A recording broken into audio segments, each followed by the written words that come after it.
As iron sharpens iron, so one man sharpens another.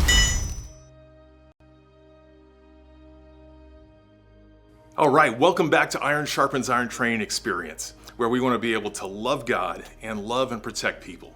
Now, we're in a series going through how to respond to an active killer. And if you haven't already, go back and watch, and there's an introduction to concealed carry, and then we have our safety, how to be safe with a pistol, and then we also have the fundamentals. So you've got your stance, your grip, aligning your sights, and manipulating the trigger without moving the muzzle of the gun. So go back and watch that if you haven't. But what we're going to cover today is, now that we've covered all those fundamentals, is how to go ahead and to train and start to build your competency with your pistol. So when you're first learning how to shoot, you don't want to try to be like the guys that maybe you've seen on Instagram or YouTube who just shoot so fast, they're incredible. You don't want to start trying to go too fast. What you want to do is you want to go slow and make sure you're mastering your fundamentals. The people who are awesome aren't awesome because they can do something that's real flashy. They're excellent because they have mastered the fundamentals. So that's where we're going to start. Now, of course, in a gunfight, both are important. Your speed is super important and your accuracy is super important. And we're going to start with accuracy because you can't miss fast enough to win a gunfight. So we're going to start there, and then as you build your skills, your speed will come along to where you're both fast and accurate. So the way we're going to measure accuracy is this. How much distance is there between the impact of your bullet, say it lands here, and your actual target, which is here? So I can measure the distance between my impact and my target, and that'll tell me how accurate that I am. And when I start to shoot, I don't want to just say, hey, let's hit somewhere in this silhouette, right? We want to pick a very specific point in that silhouette. So we might pick this white bullseye right here, and we're going to aim exactly for that point. I'll get a good stance, good grip, good sight picture, and work on a good trigger press. After I fire the shot, I evaluate it. Did I hit low or high? Did I hit left or right? Then I try to figure out what I did that made me miss that shot. Was my grip off? Did I flinch and push the gun down right before the shot? Did I pull the trigger too hard or too fast? Was my trigger finger not lined up with the center of the finger pad of the trigger, but instead with my fingertip or with the joint of my finger on the trigger? Then I try to correct that mistake with my next shot. I'm not going fast. I'm taking my time and trying to hit what I'm aiming at. My favorite target to use when working on accuracy is one that you can download for free from T-Rex Arms, and I'll put a link where you can download their free targets. And they call this one the flinch target. Now, if you're shooting a handgun with 9mm ammo, it's going to have some recoil as opposed to if you're shooting, 22 or something. And so your brain is not used to having an explosion go off right in front of your face, as well as having the recoil of that pistol. So it's a natural reaction for anybody when you're a new shooter is to go ahead and try to fight that recoil. And we call that flinching if you're trying to fight that recoil if you're pushing the gun muzzle down as you're firing the trigger. And often that'll show up.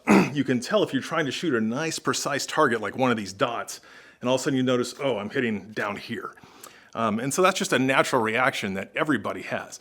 But this flinch target is really nice to where you can just aim at this dot and then evaluate after you hit. Did I hit low, high, left, right?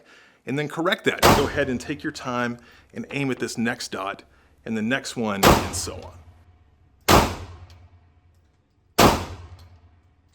T-Rex has printed some things on the target, like here it says compressed.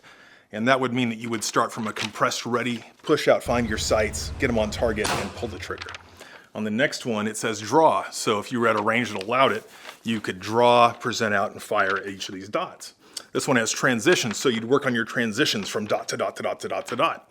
And this last one is time, so you'd use a timer and go and fire at a dot, record your time, and then see how you do as you progress. But hey, if you're a brand new shooter, forget about all that. All we're gonna do is take our time and try to shoot our bullet, get our impact to be on each of these dots or as close as we can. And we're just gonna focus on that until we get really good at being able to do that. If you're first starting and you're flinching a lot, you may wanna use a standard larger target.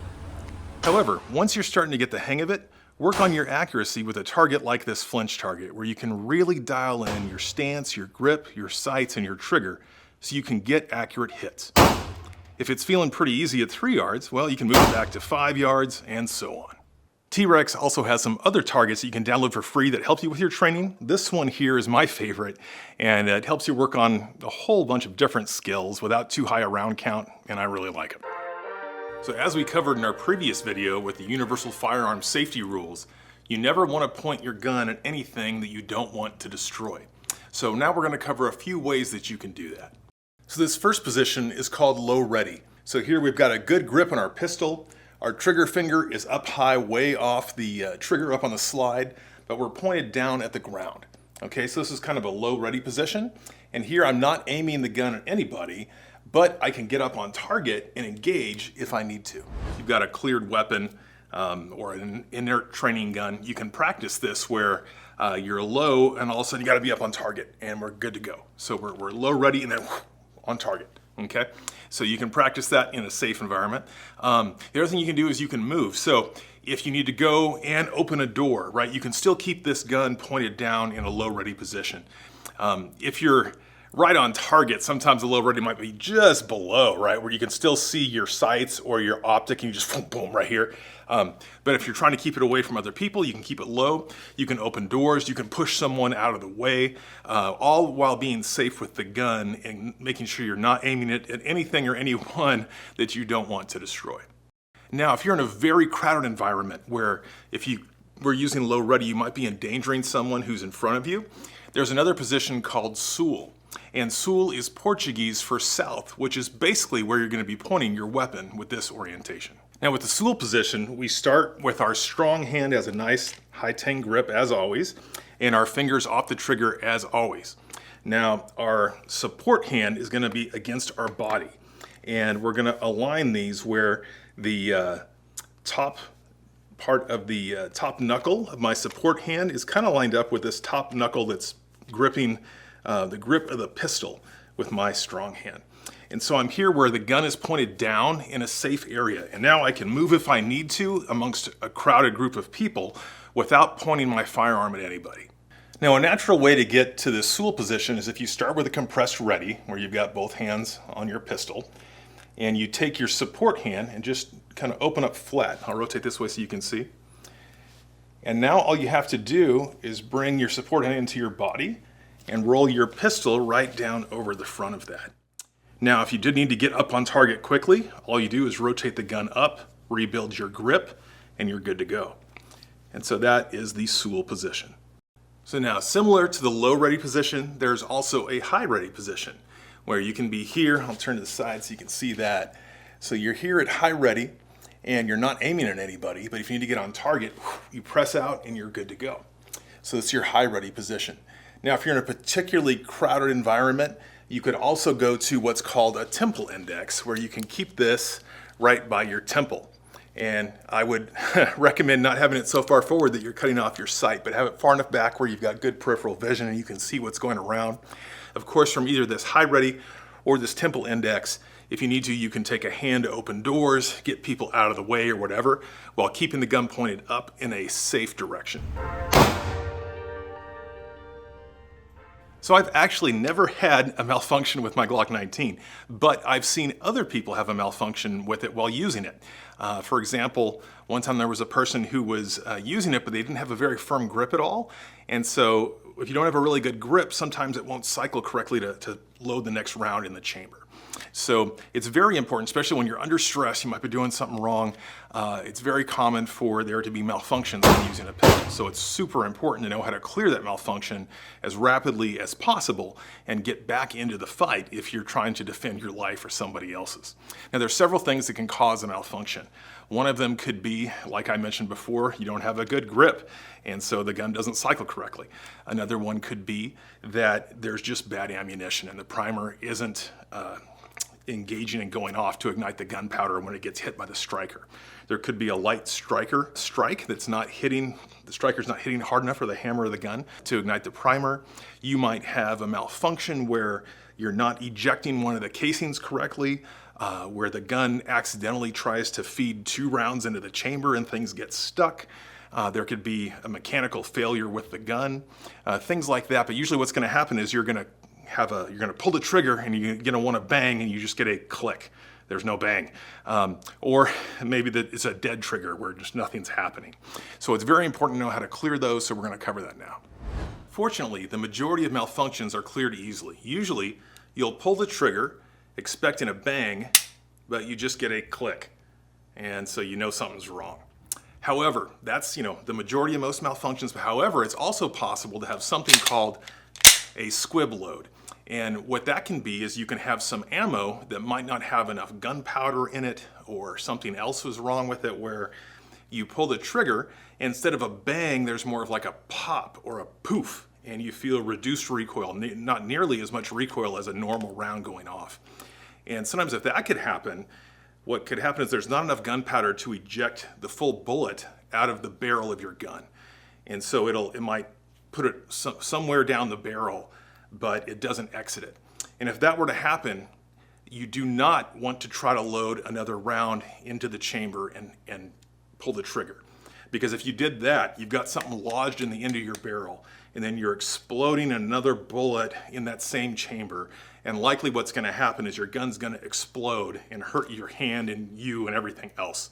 So if you ever do get that, experience that where you pull the trigger, instead of a bang, there's more of like a pop or a poof, and there's reduced recoil, do not try to clear that malfunction and fire again.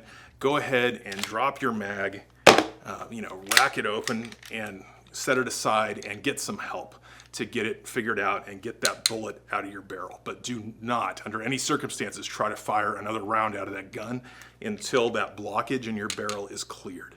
Now, squib load malfunctions are extremely dangerous, but fortunately, they're very rare. A more common type of malfunction is what's called a double feed. And in that case, instead of being able to extract the casing and then load a new round into the chamber, there's the casing's still in the barrel or in the chamber, and the slide's been trying to load a new round into that same chamber, and it's stuck. That's what we call a double feed. So here, I've gone ahead and induced a double feed using dummy rounds. And so if this happens and you try to fire, you might get a click and no bang, or it might just be a dead trigger. Okay, so if that happens, you're not going to be able to clear that by doing a tap and a rack. What you're going to have to do is go ahead and drop your magazine, and now pull it back to get whatever's in there out initially, and then rack it a couple times until you get anything that's in there out. And now you're good to go, where you can load another magazine in, rack it in the chamber, and now you're ready to get back into the fight. Now, double feeds do happen, but they aren't the most common malfunction. It's a lot more common where you pull the trigger, you expect a bang, you just get a click. All right, so if you look down and you see the slide is forward and we don't see two rounds jammed together like a double feed, it's very possible that you had bad ammunition, or there was a light primer strike, or maybe in your excitement you accidentally hit the mag release and the mag just isn't seated quite right, so it wasn't able to feed the next round into the chamber. So if something like that happens, or if you look down and you see what's called a stovepipe. So here, the slide isn't closed all the way, it's not open all the way, and we don't see two rounds of a double feed. But here, when the gun was trying to eject the last casing, it got caught in the slide, and that's why we call it a stovepipe. If there wasn't this little yellow dummy round on here with just like look like a little cylinder sticking up as a stovepipe. So the way that you can fix this, and these type of malfunctions, where the slide's forward and the ammo just didn't go off, or if you've got the stovepipe, these are the most common malfunctions. And the first thing you do is you want to make sure that this magazine is seated in there correctly. So you do what's called a tap, nice and forceful, to make sure that magazine is seated. And the next thing you do is you rack. Now that's going to get rid of the one that was in there, and it's going to load the next one in the chamber. So just a tap, rack, and then you're ready to get back in the fight. Boom, and you're ready to fire your next round. Now, the majority of malfunctions are cleared with a tap, rack. All right, so that'll clear most of what you've got going on if you do have a problem. So you should have that drilled and be ready to do that. So clear your malfunction and then go ahead and be ready to shoot. But if you do have a double feed, for example, or let's say you accidentally dropped your mag, I don't care how many times you tap rack, it's not going to fix a double feeder if you don't have a mag. So the first thing you should do is really quick diagnosis. What's wrong? Is my slide closed? Do I have a stovepipe? Did I drop my mag? Do I have a double feed? And the majority of the time the tap rack will clear it, but if you've got a double feed or you dropped your mag, go ahead and diagnose it, fix that problem, then you can get back in the fight. And then finally, we see in a lot of badge cam videos when people are under stress, especially if they're trying to shoot with one hand, we'll see a malfunction that can be caused by a poor grip. So make sure you've really drilled into how to get a solid two-hand grip on the gun, get all the fundamentals of your stance, your grip, your sights, and then your trigger, so you can have a good, reliable, performing weapon and you don't have any malfunctions.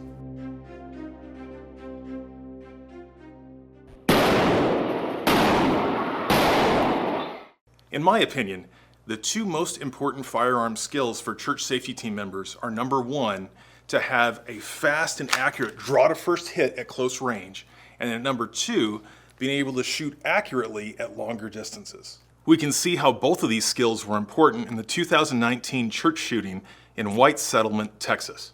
From the moment the man pulled out this shotgun, the safety team member needed to be able to quickly draw his pistol and stop that threat. Then the second safety team member needed to make an accurate shot at 12 to 15 yards, which he did. So first, let's look at how to have a fast and accurate draw to first hit. And while we're working on our draw stroke, we don't start by trying to go as fast as we can. We start by going slowly using correct technique. And then as that technique gets into our muscle memory, then we start to improve it and start to go faster while still maintaining efficiency of our movement. All right, so I'm going to show you a 5-step draw stroke from concealment. And I've gone ahead and make sure that my Glock 19 is clear. I've got a barrel blocker so you can see this little orange guy sticking out of here that shows me and everybody else that it's cleared and safe. There's no way around getting the chamber because it blocks that as well. All right, so one thing I'd like to recommend is that as we're learning to do our draw stroke is that you try to stay smooth, loose, relaxed. You're gonna be a lot more efficient if you're loose than if you're all tensed up. It's hard to be really efficient when you're tight.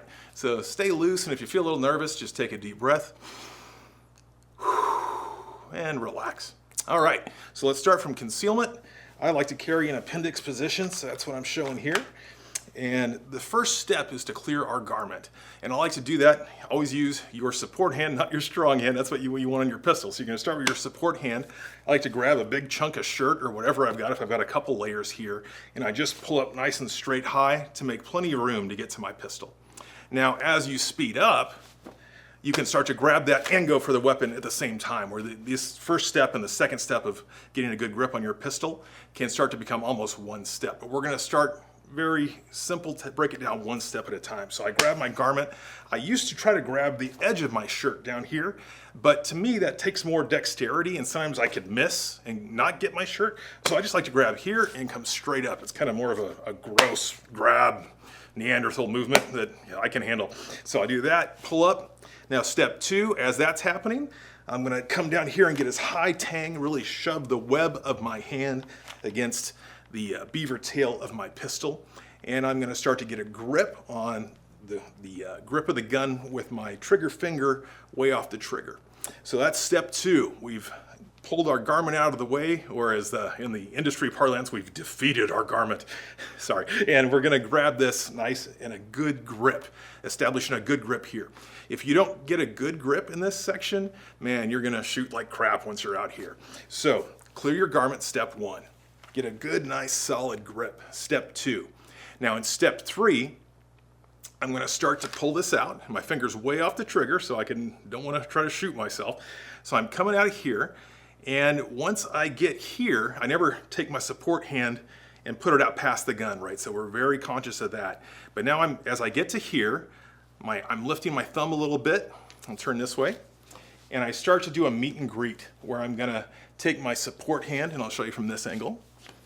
And I'm gonna get my knuckles married up here, and then start to get that meaty part of my hand over here, nice here forward in this grip. And I might even start to rotate it forward a little bit, but I'm meeting my knuckles to knuckles, and I'm getting here and building that grip, okay? Now I wanna do that right up here in my workspace. I don't wanna try to build the grip out here, okay? I've cleared it. If we start again, step one, clear the garment, and two, good, purchase. Now I'm starting my meet and greet to build my grip. And I'm right here in my workspace. All right, so now we've got that. So now step four, we're gonna start to present out. All right, now if there's an immediate threat right here, I'm gonna go ahead and start to take the slack out of the trigger. So as I present out, I'm coming here and I'm getting to the wall, all right? Now, with our presentation, obviously the fastest way to get from point A to point B is a straight line. So once I'm building my grip, I can go, and I'm there, okay? However, and that's the fastest way. But when you're first learning, you wanna be able to see your sights as early as possible. And when you do this point A to point B, you really don't see your sights until you're almost out here, okay? So instead what you can do, instead of doing a straight point A to point B, if you want to, you can start to come up a little higher where you see your sights earlier and you present out. Now there's a danger in that your gun can be kind of tilted up, so you don't want to like pull the trigger too early, but it can start to help you pick up your dot if you're new, or to pick up your irons as you're presenting out. So when you're first learning, you might want to bring it up a little bit higher than just going straight A to B. Now there's some common mistakes we can make on our presentation. And one is where you might have heard the digging with a shovel type of presentation. So if we do that, we clear, we get our grip, we marry, and then we're going whoosh up like this, almost like we're digging a ditch or a hole using a shovel. We don't want to do that. It's very inefficient, and then you're guaranteed not to see your sights until the very end when it's up in front of your face. So we don't want to do this, okay? Now another mistake that folks can make, and I'm sure I've made it too, is we go ahead, we marry up, and then we're going whew, and we're dropping it down and we don't see our sights till the very end, okay? So we don't want that. We want a nice, smooth, clear presentation forward where we can start to see our sights as early as possible, okay? So another thing with that is as I present out, I don't want to dip my head way down here and bring my head down to the gun, right? I want to, on my presentation, just have a good stance and bring it right to my eye line where I can see as I come out. So that's our step 4 is our presentation. And then step 5, we see our target, our sights are aligned, and step 5, we break the shot. Now, as on step 5, when we come out, we don't want to, in an effort to be super fast, we don't want to throw the gun out there, because as you do, whew, now all of a sudden, oh, now I got to realign my sights and everything. So you do want to be pretty quick when you're coming here. And then as you come to, and you press out, you want to slow down a little bit and pick up your sights on the way out so that then I don't have any cleanup at the end. I can just come out, okay, I'm on target, bang, right? And that's much faster than trying to go crazy fast and then, oh crap, there I am. And now I can shoot because I've got to clean up my sights. So we'll review that real quick with our 5-step process from this angle. We're gonna grab our garment, clear our garment, get our grip, that's step 2. We start to go to our meet and greet is 3. We present out and we're on target and we can break our shot is 5. Practice that at home with a cleared, safe weapon. And as we start, we're not trying to go fast at all. We're going painfully slow. So step 1, clear our garment. Step 2, get our grip. Step 3, build a really good grip with our support hand. Step 4, start to present. And then step 5, we break our shot. Now, you'll notice that if I try to go too fast, I can start to get terrible technique, terrible mechanics, where I can go, and I threw this out there, and now I've got to find it. It's jostling around, right?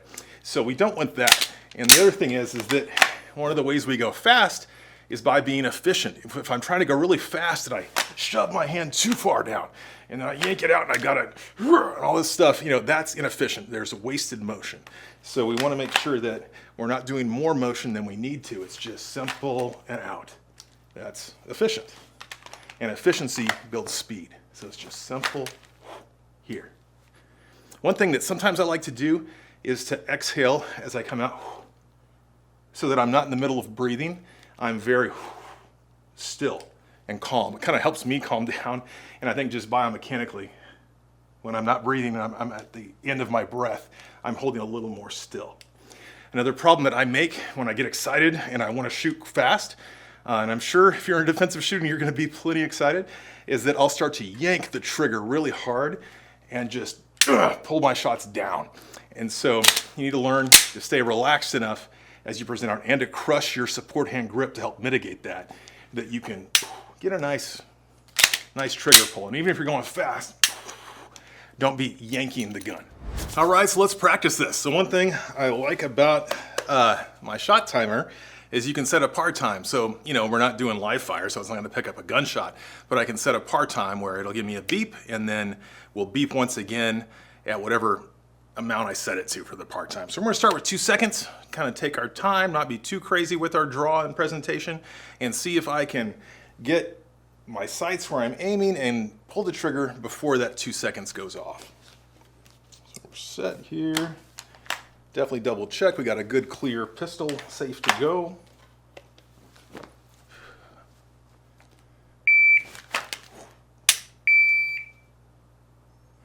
So yeah, we get it a little bit faster than 2. Not awesome, but you know, try it again real quick.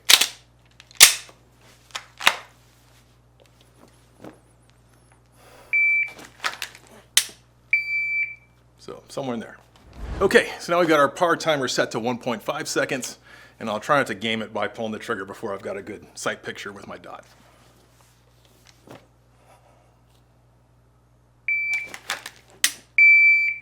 Okay, so we got that off a little faster than 1.5, not much. That was all right, So anyways, you know, maybe I can hit 1.2. When I'm goofing around, maybe I can hit 1, dry fire, live fire, not so much, where I really see the dot, not just drawing fire. But fun to practice, even when you're doing dry fire, using this par timer makes it a heck of a lot more fun in a contest with yourself to see what you can do. So go ahead, using dry fire where you know you're safe, practice your draw stroke until you know you're totally safe, that there's no way you're gonna be pulling that trigger until you're out safely on target, and then you can engage. And once you feel really good and safe and comfortable doing dry fire, you can go ahead and find a range that will let you come out of the holster from concealment, and you can practice it there as well. As we've seen from past events, it can be a matter of life or death on your speed from your draw to your first hit. Not just your first shot, but your first hit. And I'm trying to get better, but I've got a friend who can do it about 0.75 from concealment. He is smoking fast. Stand by. So it gives me hope that if I keep working, one day I can be like him. But go ahead and work on that, and we're gonna now go to a live range and try it live and see how we do there.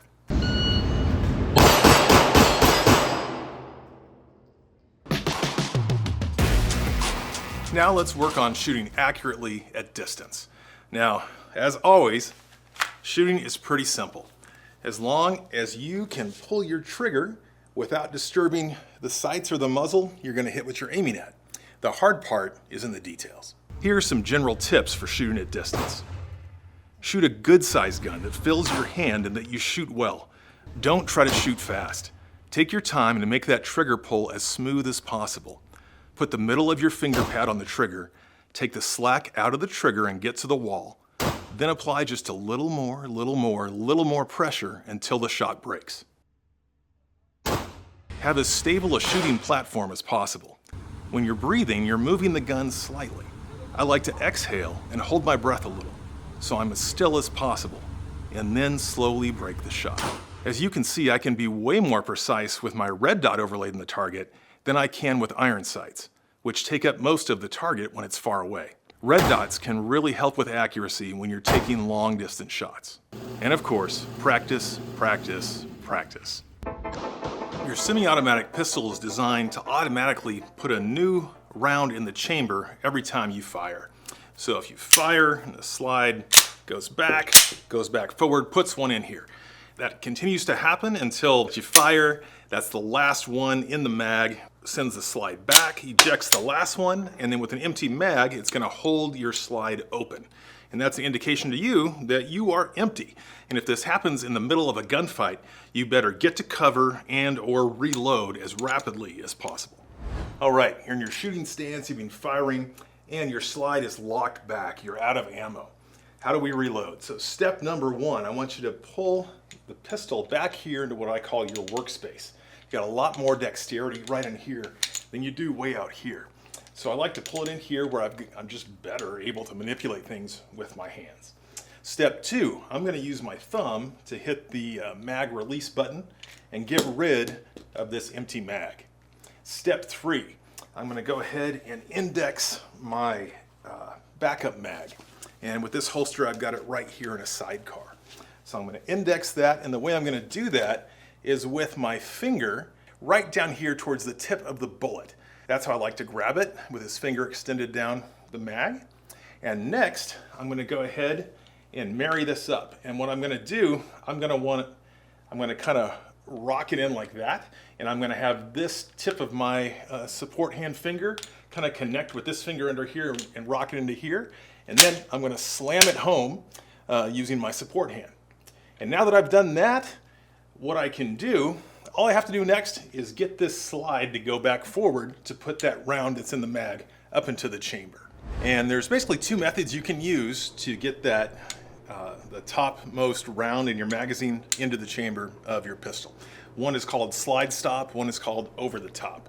So you've got your slide stop that's locking your slide back here, and if your thumbs are big enough like mine, you can just reach up, deactivate that, it'll send the slide forward, get around the chamber, you're good to go to get back on target and ready to engage. Now the other method is called over the top. So let's set that situation up again. Have an empty pistol with a slide locked back. We've inserted our extra mag. So if I want to go over the top, I'm just going to run the slide. But we call it, we want to use what's called a slingshot method, where I'm going to pull the slide all the way back, and then I just let go. And that's going to let the slide go forward using the recoil spring. It's going to load one in the chamber. You're good to go there as well. Now what you don't want to do when you're doing that slingshot method, you don't want to come back and then kind of like help it go forward. That can cause a malfunction. Just pull it all the way back, let it go, boom, you're good to go. So now let's practice reloading using dry fire. So I like to have a cleared and safe pistol, and I like having my barrel blocker in there so I know it's safe. And then I've got an empty mag that I'm going to put in the pistol. I'm going to lock the slide back just like it would be if I had just finished firing all the ammo out of a mag and it was locked open. And I'm going to take another empty mag and put that in my mag holder. I'm always going to have the direction of where the bullets would be facing to be pointed towards my center line, towards my belly button. And that way when I grab it and I flip it around, it's in the right orientation to put it into your pistol. All right, so we've got that. And as long as I'm doing it, I might as well get some practice getting a draw and pointing out. So I like it with the slide locked back. I'll go ahead and practice my draw presentation, and then it's empty. I'll bring it to my workspace, drop this one, put the next one in, get the slide forward and present back out, and then I can grab my other mag that's on the floor, put it back in my holster, reset the trigger, slide lock back, and I can drill it again. So go ahead and practice this dry fire until you feel really good and comfortable with it, and then we can go and we can try it live fire. Well, if you watched this whole video, we are now at the end. Thank you so much, you're a trooper. And I just want to encourage you to always be responsible with your firearm. With every right also comes a responsibility. And then get out there and train, whether it's dry fire or live fire. Training is awesome, so have a great time.